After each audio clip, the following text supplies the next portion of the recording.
दिल्ली के उत्तम नगर में होली पर हुए एक मर्डर को लेकर जहां एक तरफ बवाल चल रहा है, वहीं इसमें राजनीति ढूंढने वाले भी एक्टिव हो गए हैं। ऐसा कुछ किया है ओवैसी की पार्टी ने, जो इस केस में भी दिन दहाड़े सबके सामने हुए तरुण की मौत को सेल्फ डिफेंस बताने लगे हैं। AIMIM की इस राजनीति को करारा जवाब दिया उत्तम नगर की जनता ने।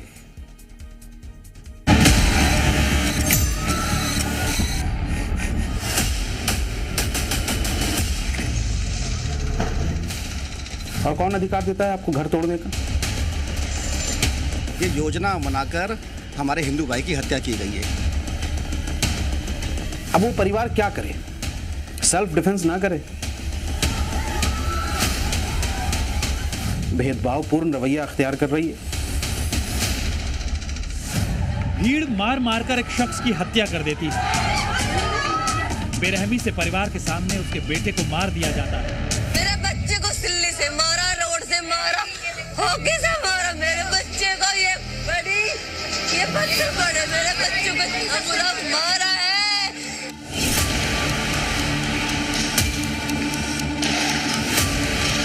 होली पर शुरू हुआ बवाल खूनी रंग ले लेता है, लेकिन मियां ओवैसी की पार्टी की राजनीति तो देखिए। दिल्ली में दिन दहाड़े किया मर्डर उनको सेल्फ डिफेंस लग रहा है। अब वो परिवार क्या करे? सेल्फ डिफेंस ना करे? अब वो परिवार क्या करे? सेल्फ डिफेंस ना करे? दिल्ली के उत्तम नगर में होली वाले दिन हुए तरुण के मर्डर को सेल्फ डिफेंस बताने वाले ये हैं शोएब जमाई, जो कि AIMIM के दिल्ली अध्यक्ष हैं। अपनी राजनीतिक रोटियां सेकते सेकते इन्होंने इस पूरी घटना में एक नया एंगल जोड़ डाला और आरोप लगा दिया कि दरअसल विवाद मुस्लिम महिला को छेड़ने से शुरू हुआ था। जिम से जो है कई बंदों को लेकर के आया था मारपीट करने के लिए। अब वो परिवार क्या करे? सेल्फ डिफेंस ना करे? और ये कौन सा है आपका माइंडसेट? आप मोलेस्ट करते हैं, उसके बाद कहते हैं बुरा ना मानो। ये क्रिमिनल माइंड है।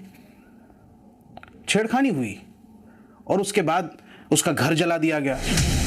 ओवैसी की पार्टी के नेता को तरुण की हुई निर्मम हत्या का दुख इतना नहीं जितना इस बात का है कि आरोपियों के घर बुलडोजर चला दिया था और अब उस कार्रवाई पर सवाल उठा रहे हैं। भेदभावपूर्ण रवैया अख्तियार कर रही है।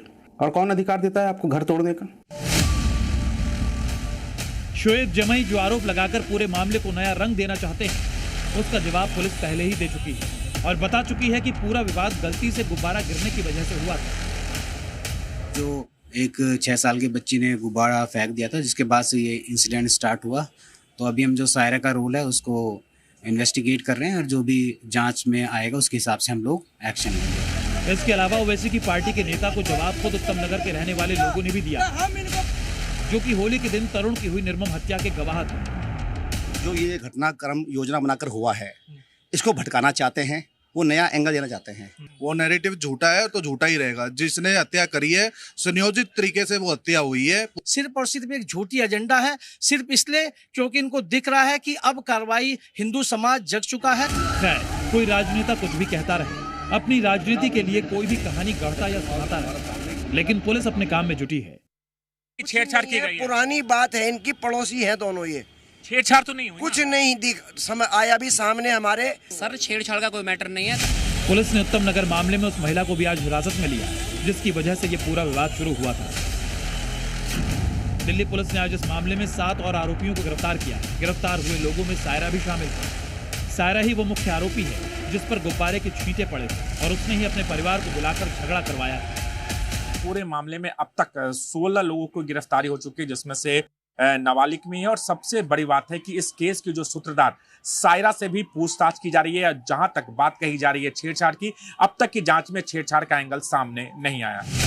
कल इस मामले में बड़ा एक्शन हुआ था जब आरोपी के घर बुलडोजर चला और अब तरुण का परिवार आरोपियों के एनकाउंटर की मांग कर रहा है। ब्यूरो रिपोर्ट, जी मीडिया।